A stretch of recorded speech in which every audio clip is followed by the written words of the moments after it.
भारत माता की जय। दोस्तों, मैं आपका भाई आशीष भारद्वाज सभी भाइयों का स्वागत है। कुछ भाई मैसेंजर्स में मेरे को गाली लिख रहे हैं, कुछ भाई मैसेंजर्स में ट्रोल करने की कोशिश कर रहे हैं कि आईआईटी जेईई और नीट की परीक्षा के बारे में आपने कुछ नहीं बोला। भाई, मैंने बहुत पहले ट्वीट कर दिया है, आज के 5-7 दिन पहले ही, जब मुझे इस घटना की जानकारी मिली थी, और मैंने उसको अपने फेसबुक स्टेटस में भी शो किया था। और मैं उस बात को फिर से दोहरा रहा हूँ कि जान से ज़्यादा ज़रूरी परीक्षा नहीं है। हमारे देश, हमारे राज्य के भविष्य, जो बच्चे होते हैं, जो पढ़ने वाले बच्चे होते हैं, उनसे कभी भी महत्वपूर्ण परीक्षा नहीं है। वो भविष्य रहेंगे तो ये परीक्षाएं होती रहेंगी। अभी कोरोना काल में एक तो कोरोना पैडेमिक से संक्रमित होने का खतरा है, ऊपर से ट्रांसपोर्टेशन प्रॉब्लम है, उसके बाद वहाँ पहुँचने के बाद होटल्स वगैरह की फैसिलिटी की अवेलेबिलिटी नहीं है। तो बहुत तरह की समस्याएं हैं जिसको गवर्नमेंट को ध्यान में रखते हुए करंट सिनारियो में एग्जामिनेशंस को पोस्टपोन करने चाहिए, उसको आगे बढ़ाना चाहिए। तो एक बात, जो मुझे ट्रोल करने की कोशिश कर रहे हैं, गाली लिख रहे हैं, मैं उनको कह दूँ कि जो मुद्दा मेरे को सही लगता है उस पर मैं बोलता हूं। जो अपील करता है दिल से कि बोलना चाहिए, वो चाहे सरकार के पक्ष में हो, सरकार के विपक्ष में हो, राज्य सरकार के पक्ष में हो, राज्य सरकार के विपक्ष में हो, केंद्र सरकार के पक्ष में हो, केंद्र सरकार के विपक्ष में हो, आप मोरे मुंह में उंगली डाल के बुलवा नहीं सकते हैं और आप मेरी जुबान को रोक के मुझको चुप कर नहीं करा सकते हैं। इस बात को बिल्कुल जान लीजिए। तो ट्रोल करने और गाली देने से यहाँ कहीं कोई फायदा आपको मिलने वाला नहीं है। सेकेंडरी कि ये कहना भूल है आपका कि भाजपा प्रो, कांग्रेस अगेंस्ट। जो मुद्दा जनहित का है उस पे बोलूंगा, जो मुद्दा दिमाग में सूट करेगा उस पे अपनी विचार रखूंगा। हो सकता है आप हमारे विचार से सहमत हो, असहमत हो, वो आपको आज़ादी है उसकी, लेकिन मुझे जो बोलना है वो मैं बोल के रहूंगा, वो मैं लिख के रहूंगा। ना आप मुझे रोक सकते हैं और ना मुझे आप चुप करा सकते हैं और ना मुझे आप बोलने पर मजबूर कर सकते हैं जो मुद्दा मेरे दिमाग को सूट नहीं करता है। बात सिर्फ इतनी करने लाइव नहीं आया हूं, थोड़ा सा समय लगेगा। आपने भी पढ़ा होगा शायद झारखंड का एम्प्लॉयमेंट डाटा और नियोजन नीति पर झारखंड सरकार के रवैये को। सबसे पहले ना एक कहानी में छोटा सा आपको कहते चलूं। एक स्टूडेंट होता है, मैंने एक आर्टिकल पढ़ा था किसी न्यूज़पेपर में या किसी न्यूज़ पोर्टल पे ऑनलाइन, आपसे उस आर्टिकल को साझा करूंगा। एक स्टूडेंट का दुख है, एक स्टूडेंट जो अपना घर परिवार घर बार छोड़ के बाहर रहता है, जिसके ऊपर ये प्रेशर रहता है कि तुम कब क्लियर कर रहे हो, तुम्हारी उम्र ढलते जा रही है, तुम्हारा समय शादी का होते जा रहा है, परिवार वालों को उसको जवाब देना होता है, अर्निंग का उम्र हो जाता है। वो स्टूडेंट सब कुछ छोड़ के दिन रात एक करके उम्र के डर से कि कहीं हमारा उम्र न खत्म हो जाए, बड़े एग्जाम्स की तैयारी करता है।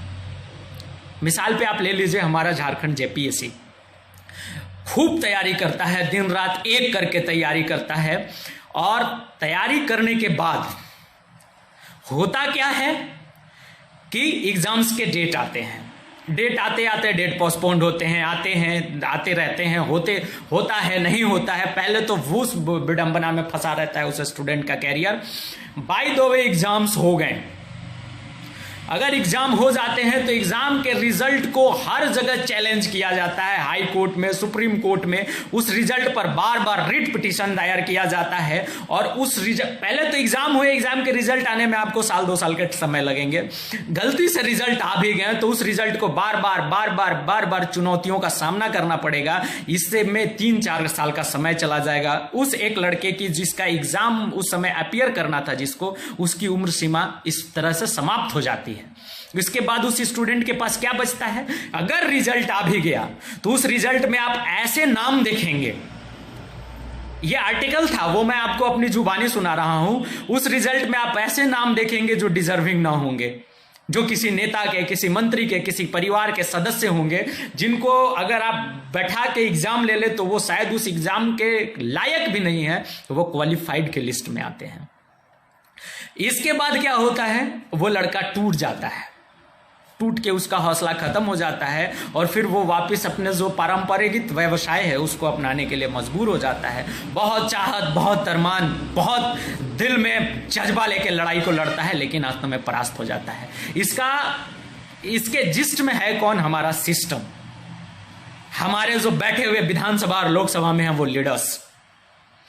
सेकेंड, उसी तरीके से अगर कहीं इस दर्द को अगर वो बैठे हमारे जो नेताजी लोग हैं उनको समझाना है, तो इस दर्द को समझाने के लिए एक बार इलेक्शन कमीशन से मिलकर आग्रह करिए कि नॉमिनेशन भरवाने के 1 साल बाद इलेक्शन कराइए सर, 1 साल बाद इलेक्शन का रिजल्ट दीजिए सर, और 1 साल बाद उसका शपथ ग्रहण करवाइए। कम से कम 1 साल का 1 साल का गैप दीजिए। इन नेताओं को एक एडुकेशन कंटेनिंग एक एग्जाम की तैयारी करते हुए स्टूडेंट की दर्द समझ में आएगी कि जब रोज आप एग्जामिनेशन का डेट करते हैं कंडक्ट और उसको कैंसिल करते हैं, जब आप रोज रिजल्ट अनाउंस का डेट डालते हैं उसको कैंसिल करते हैं, और जब आपकी रिजल्ट की को बार बार कोर्ट में चुनौतियां पड़ती हैं, तो आपका तैयारी करने वाला आपके राज्य का, आपके देश का स्टूडेंट किस तरीके से टूट जाता है। शायद इनको इस जिस्ट को समझ में आए।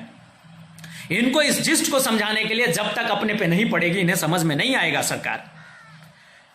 दूसरा बात, झारखंड नियोजन नीति।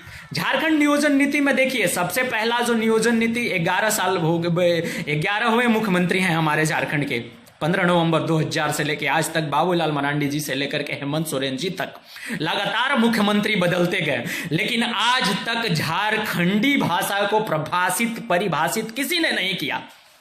Who is Jharkhandi, whom we call Jharkhandi, who belongs to Jharkhand, who is the native of Jharkhand? These all questions lines remain.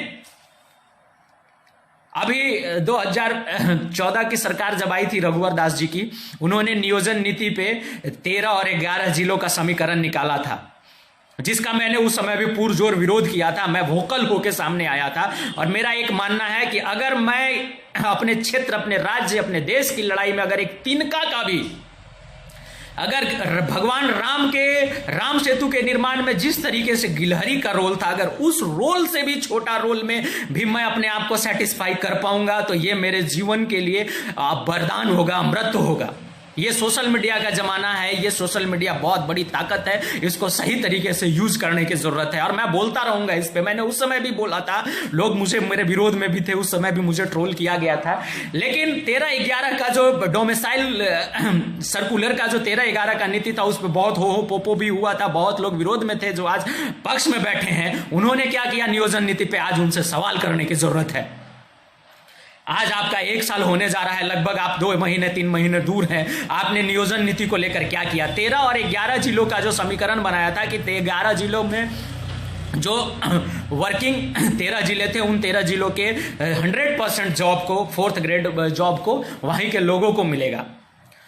उसमें हजारीबाग था, हमारा पलामू था, गढ़वा था, धनबाद था, और बहुत जिले थे, जो 11 टोटल जिले थे।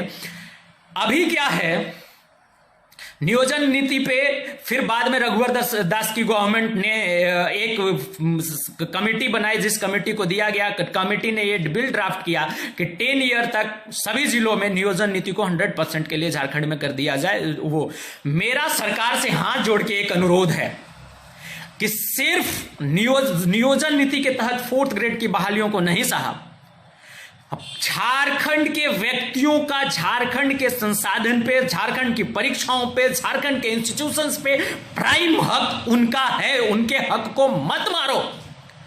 The whole state conducted examination must be reserve for the Jharkhandis only. मैं इसको हिंदी में दोहरा दूं कि झारखंड राज्य के द्वारा जो भी ली गई परीक्षाएं हैं, उसको 100% झारखंड राज्य के वासियों के लिए उसको सुरक्षित करो, आरक्षित करो। What type of education you are providing? You know it very well सरकार। आप इसको जानते हैं कि आप किस तरीके की शिक्षा को से अपने राज्य के लड़कों को शिक्षित कर रहे हैं, और इस परिप्रेक्ष्य में अगर साल भर, 2 साल, 5 साल में एक बहाली निकालते हैं आप। अभी एक टीचर के एग्जाम का, उसका तत्काल आप उदाहरण ले लीजिए कि जो शिक्षक की परीक्षा हुई उसका क्या परिणाम हुआ। उसमें भी बाहरी लोगों का जब घुसपैठ हो जाता है तो हमारे बच्चे टूट जाते हैं, हमारे पढ़ने वाले स्टूडेंट जाएंगे कहां? तो इसको अभी के अभी मेरा अनुरोध है सरकार से कि इस पे काम किया जाए, ये प्राइमरी लिस्ट में दिया जाए, क्योंकि एक बार जिस स्टूडेंट का टाइम पीरियड खत्म हो जाता है, that can't be revoked, his age can't be turned back. Jharkhand state oriented examination must be reserve for the state living personalities students. अब इसमें आपका नियोजन का बहुत बड़ा झमेला है। अभी श्रीमान शिबू सोरेन जी ने कहा था कि 1932 के खतियान का और क्या क्या मामला है, रघुवर दास जी ने 1985 के खतियान का किया था।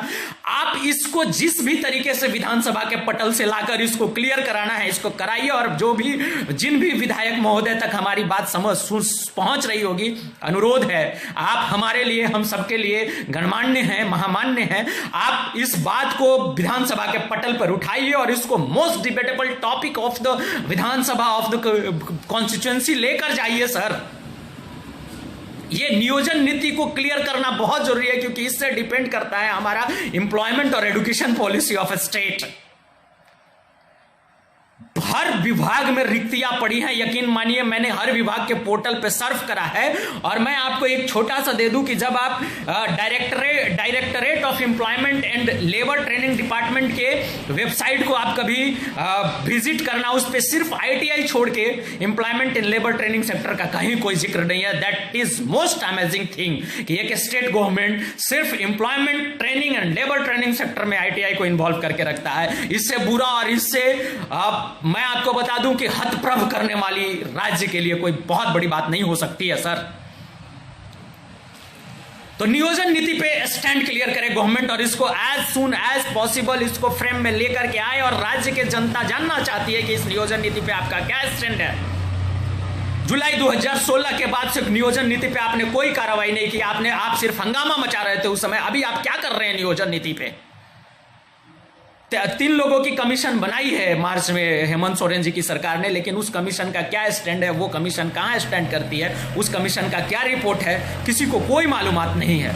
दूसरा जो एम्प्लॉयमेंट का बात है, जो अभी कोरोना काल में जो जिस तरीके से मध्य प्रदेश ने किया है, मध्य प्रदेश को आप एग्जांपल में ले सकते हैं। Madhya Pradesh has reserved his state examination and state seats 100% state seats for state holder students. ये सुनने में थोड़ा अचंभित बात है, लेकिन ये राज्य को मजबूत करने के लिए 10 सालों के लिए इसको सुरक्षित करिए for the period of 10 year. Don't, और इसमें करिए, ये आरक्षण की तरह मैंडेटरी नहीं होना चाहिए, लेकिन for the period of 10 year, for the period of 15 year it must be reserve for the student of Jharkhand and the youth of Jharkhand sir. Secondary जो एम्प्लॉयमेंट का है, अभी जो कोरोना काल में हमारे जो अप्रवासी मजदूर भाई जो आए हैं, उनके लिए एक माइग्रेंट लेबर कमीशन की स्थापना की जाए। माइग्रेंट लेबर कमीशन से उनको आप इनरोल कराइए, उनको इनरोल करा के कम से कम आपके जो सरकारी योजनाएं हैं, आपके अंदर जो चल रही प्राइवेट कंपनीज है, उनको कहिए कि कम से कम 30% ऑफ द लोकल को इन्वॉल्व करिए आप अपने कारोबार में। उन पे दबाव बनाइए, pressurise them, they have to, वो उस जगह का रिसोर्स का उपयोग कर रहे हैं तो उनको करना पड़ेगा। बहुत हतप्रभ करने वाली बातें हैं कि आप अभी तक लेबर कमीशन का गठन नहीं कर पाए हैं। आपके जो अधिकारी फोन कॉल्स पे बैठे हुए हैं वो फोन कॉल्स अटेंड नहीं करते हैं। राज्य में आए हुए लोग मर जाए खाने के बगैर, क्या करें ये राज्य के लोग। कोरोना की लड़ाई आप लड़ रहे हैं, लेकिन सिर्फ कोरोना की ही लड़ाई लड़े और राज्य की बाकी आधारभूत और संरचनाओं को, बाकी इंफ्रास्ट्रक्चर वर्क को, एम्प्लॉयमेंट, एजुकेशन, सारी चीजों को गारत में डाल दे। आपके पास एक बहुत बड़ा सिस्टम है सरकार, involve everything and work over all the topics sir. अभी एग्जाम का दौर है, अभी सब कुछ है। इसके बाद आपको मैं एक चीज और बताते चलूं कि झारखंड इकलौता स्टेट है भारत में, in entire country Jharkhand is only the state where dual domicile policy is working। हतप्रभ, एक राज्य दो नियोजन नीति, 11 जिले अलग, 13 जिले अलग। जो लोग उस समय बवंडर मचा रहे थे वो लोग भी आज खामोश हैं नियोजन नीति को लेकर और डोमिसाइल नीति को लेकर, एम्प्लॉयमेंट को लेकर, राज्य में सीटों को आरक्षित करने को लेकर। ये सब सोचनीय बात है, ये सब बात वो है जो हमको और आपको इस पर बात करनी होगी, इस पर ट्वीट करनी होगी, इस पर राज्य सरकार को अवगत करानी होगी और प्लीज कराइए। अभी क्या है कि जेपीएससी में कम से कम 85% ऑफ द सिर्फ जेपीएससी की बात नहीं कर रहा हूं, झारखंड स्टेट में लाइंग जितने इंस्टीट्यूशंस हैं, झारखंड स्टेट में के कंडक्टेड जितने भी एग्जामिनेशन है, अगर आप 100% नहीं कर सकते हैं तो जो बड़े एग्जामिनेशन है उनको 85% सीट उनके रिजर्व करिए फॉर झारखंड इज ओनली। 15% करिए, जो रैंक होल्डर है उनको भी दीजिए। हम एक भारत श्रेष्ठ भारत की बात करते हैं, लेकिन एक भारत श्रेष्ठ भारत की परिकल्पना, एक भारत श्रेष्ठ भारत, एक यूनिफाइड इंडिया की परिकल्पना अगर सुदृढ़ झारखंड रहेगा तो और बढ़ जाएगा। तो सबसे पहले हमें सुदृढ़ झारखंड, अपने घर को मजबूत करने की जरूरत है सर। हमारे लोग खाए बगैर मर रहे हैं। आप कहते हैं राजस्व का रोना रो रहे हैं, आप पहले दिन से कि हमारे पास राजस्व नहीं है, आपने श्वेत पत्र लाया। What you have done to regain the राजस्व रेवेन्यू? आपने किया क्या है रेवेन्यू को रिगेन करने के लिए? बहुत सारे सवाल हैं, पूछने चाहिए। Which type of order you have passed to regain the revenue of the state? हमारे झारखंड में हेल्थ का आपका वही हालत है, एजुकेशन का आपका हालत वही है। रेवेन्यू जो मेन ओरिएंटेड सेक्टर है झारखंड में, माइनिंग, उसको लेकर आपकी उदासीनता पूरे राज्य में व्याप्त है। माइनिंग को इसकी जरूरत है, इसको करने की जरूरत है। अभी आप देखिए कि माइनिंग सेक्टर को लेकर आपका कोई भी कार्य नहीं है। टूरिज्म जो सबसे ब्लेस्ड है, माइनिंग और टूरिज्म से झारखंड ब्लेस्ड है। Mother earth has given us so much from her, हम उसको लेकर हमारे पास कोई एक पॉलिसी नहीं है, हम कुछ तैयार करने में अक्षम हैं। टूरिज्म को लेकर एक टूरिज्म कमीशन का एस्टेब्लिशमेंट करिए। कम से कम 200 से ज्यादा ऐसे जगह हैं झारखंड में जिसको नेशनल टूरिस्ट स्पॉट को रूप में हम डेवलप कर सकते हैं। 5 से ज्यादा ऐसे स्टेट हैं हमारे, स्पॉट हैं हमारे स्टेट में जिसको हम इंटरनेशनल टूरिस्ट अट्रैक्शन के रूप में, they have capacity and capability to attract the international tourist. हम करने के लिए तैयार नहीं है। What you are doing in that sector, ये हमको और आपको सवाल पूछने की जरूरत है हमारी सरकार से। आप सिर्फ ये कहेंगे कि फलानी सरकार ने रेवेन्यू नहीं छोड़ा इसलिए हम कार्य नहीं कर पा रहे। Now it's your turn. आप इन सब चीजों को पता रहते हुए आपने सरकार बनाने के लिए लोगों के बीच अपना मत मांगने गए थे, तो मत आप ये सोचकर, ये कहकर तो नहीं मांगे थे कि पुरानी सरकारों ने ऐसे करा तो हम नहीं कर पाएंगे। Go do it for us sir. People are demanding. I am not blaming any government. I am arguing to my government. I am arguing to my chief minister. I am arguing to my entire cabinet ministry and group of ministers. Please, and each and every members of Legislative Assembly of Jharkhand, please raise your voice for this, sir. A state is requiring, every youth of a state is in pain, is in grief. Grief of your domicile policy, grief of your unemployment, but we are, हम उदासीन हैं अपने आप को लेकर, और इस पे सरकार से सवाल पूछने की जरूरत है, वोकल होने की जरूरत है। I and you are an important aspect of Jharkhand and we must have to voice together, ask the question from Twitter. Government is working over the Twitter. पूछिए, सवाल पूछिए कि आपने रेवेन्यू के लिए क्या किया, आपने माइनिंग के लिए क्या किया, आपने टूरिज्म के लिए क्या किया, आपने डोमिसाइल के लिए क्या किया, आपने स्टूडेंट्स के लिए क्या किया, आपने स्टेट में रिजर्वेशन के लिए क्या किया, हमारे स्टेट के स्टूडेंट को आरक्षित क्यों नहीं कर रहे हैं आप सारी सीटों को? Why dual domicile policy, single domicile plus policy for say one state, one domicile policy? Reserve each and every seat for the Jharkhandis only. Reserve 85% seat of higher examinations for Jharkhandis only, which institutions are lying inside the state. करिए sir, करना पड़ेगा, करिए। नहीं करेंगे तो हम, जो युद्ध का समय आज चला जा रहा है वो रिगेन नहीं होगा। And trust me, Jharkhand is blessed with everything, with mineral, with beauty of the natural beauty, with sharp mind, with good individual and brilliant youths. But we are not trying to utilize them to get and regain the revenue of the state, to get and regain the prestige of the state, to get and regain the international attraction to the state. Why, I don't know. कम से कम एक हमने सोचा था कि एक पढ़े लिखे मुख्यमंत्री बन रहे हैं, इनके रीजन में आते आते हमें बड़े बदलाव देखने पड़ेंगे। बदलाव देखनी है तो सवाल करिए, नहीं करिएगा तो ये गवर्नमेंट या कोई गवर्नमेंट काम नहीं करेंगे। ट्रस्ट मी, वो सिर्फ ऑब्जेक्शनेबल पॉलिटिक्स करेंगे। फलाने ने ये किया, फलाने ने ये किया, ये मैंने इसलिए नहीं किया, उसने इसलिए नहीं किया। Please raise the question, ask the question. आंख में आंख डालकर सही सवाल करने की हिम्मत रखिए भैया। हमारा राज्य है, हम जवाब दे ही लेंगे। हमने आपको वोट दिया है, हम आपसे सवाल करेंगे और आपको जवाब देना पड़ेगा। कितने लोगों की सवाल को आप टाल सकते हैं? हमारी सवाल को टालिएगा, 10 लोगों की सवाल को टालिएगा, 500 लोगों की। जब एक सवाल 10,000 लोग पूछेंगे, आप उसको कैसे टालिएगा साहेब? बहुत विडंबना है। 19 साल 9 महीना हो गया हमारे राज्य का गठन हुए, लगभग 11वें मुख्यमंत्री, और हमारे यहां यह भी नहीं क्लियर है कि कौन एमबीबीएस के एग्जाम्स हो गए, बीडीएस के एग्जाम्स हो गए, जो इंस्टीट्यूशंस हमारे यहां है उस इंस्टीट्यूशंस में 85%, हेल्थ में, एजुकेशन में, जेपीएससी में 85% सीट कम से कम झारखंडियों के लिए करिए।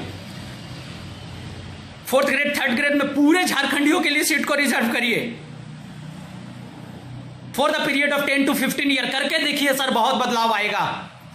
जो भी भाई जुड़े, हो सकता है आप हमारी बात से असहमत होंगे, लेकिन सवाल जरूर पूछिएगा, अपने तरीके से पूछिए, जो सवाल पूछना है पूछिए, अपनी सरकार से पूछिए कि सर मुझे इस चीज में समस्या है, मुझे दिल में हमारे राज्य को लेकर ये बात कचोट रही है, आप इस पर क्यों नहीं जवाब दे रहे हैं, आप इस पे क्या कर रहे हैं। Draft an ITI to the government, RTI डालिए। RTI नहीं है तो ask the question from our chief minister office, our group of ministers. सवाल पूछिए कि why and what and when and how we must and we have to. तभी झारखंड को हम सुदृढ़ झारखंड, तभी हम अपने सपनों का झारखंड बना सकते हैं। जो भी भाई जुड़े सबका बहुत बहुत धन्यवाद। जय हिंद, जय भारत, वंदे मातरम, जोहार झारखंड, भारत माता की जय।